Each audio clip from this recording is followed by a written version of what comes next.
चाय से शुरू हुई थी सरकार और गाय पे अटक गई और विकास की मौसी 10 साल में रास्ते में भटक गई। ये बोलते हैं कि गाय हमारी माता है पर माँ की रक्षा करना इन्हें नहीं आता है। अरे अभी तो शुरुआत है, ये तो ट्रेलर है, पिक्चर बाकी है। सर, इस देश के लोगों का यही है किस्सा कि जिसको जिताया वो राजा की तरह जाएगा और जिन्होंने जिताया वो फकीर की तरह। हम सुनते आए थे कि संडे हो या मंडे रोज खाओ अंडे, और अंडे का फंडा यही है सर कि भारत के बच्चों के किस्मत में महीने में एक अंडा नहीं मिलता। सर, नीट के घोटाले से लेके जीएसटी के बोझ तक, एयरपोर्ट की छत टूट जाने से लेके रेल पटरी से छूट जाने तक, तृणमूल कांग्रेस के सदस्य, हर सांसद देश के हर गंभीर मुद्दे पर चर्चा करेंगे। बस यही आपको बोलना था। इसका जवाब अगर आप देश के किसान से पूछेंगे तो वो आपको यही बात बोलेंगे कि चाय से शुरू हुई थी सरकार और गाय पे अटक गई और विकास की मौसी 10 साल में रास्ते में भटक गई। सर, किसान खुद क्या खाएंगे? अपने परिवार के लोगों का खिलाएंगे? अपनी गाय भैंस भेड़ बकरी को क्या खिलाएंगे?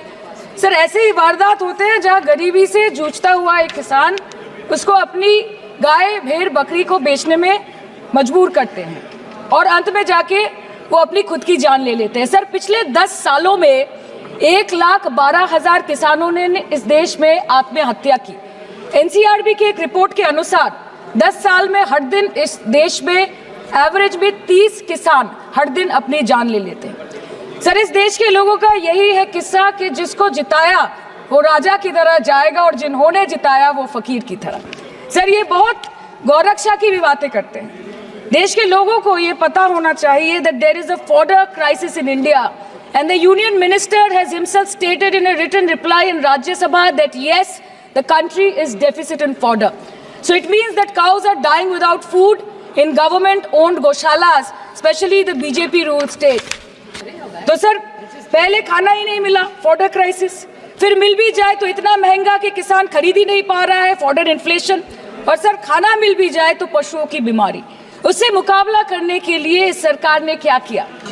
ये बोलते हैं कि गाय हमारी माता है पर माँ की रक्षा करना इन्हें नहीं आता है। आम आदमी के दूध, छाछ, लस्सी, दही, पनीर पर 5% की जीएसटी, क्रीम, कंडेंस्ड मिल्क, मक्खन, घी पर 12% की जीएसटी और अमीरों के हीरो पर सिर्फ 1.5% की जीएसटी। सरकार उनको रिलीफ नहीं देती है जो विदेश में जाके मिल्क शेक और लाते की चुस्कियां लगाते हैं।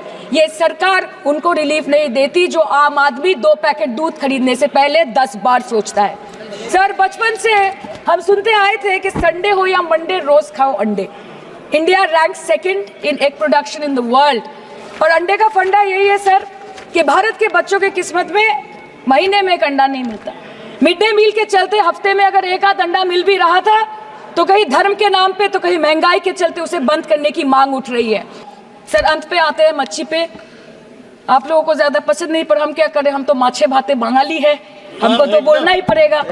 इस बीजेपी सरकार ने पिछले 10 सालों में इस देश के लिए क्या किया, उससे बड़ी तालिका बनेगी कि 10 साल में क्या क्या कर सकते थे पर किया नहीं।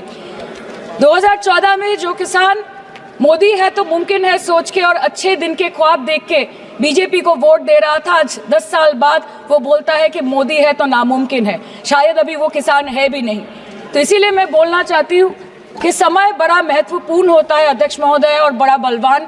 बंगाली में हम एक बात बोलते हैं कि समय गेले साधन होबे ना। इसका मतलब यही है कि अगर समय चला गया तो साधना नहीं होगी, अगर भक्त रूठ गए तो आराधना नहीं होगी। और 3 से 303 से 240 के आंकड़े बोलते हैं कि इस बार जो आप चले गए तो दोबारा लौटने की संभावना नहीं होगी।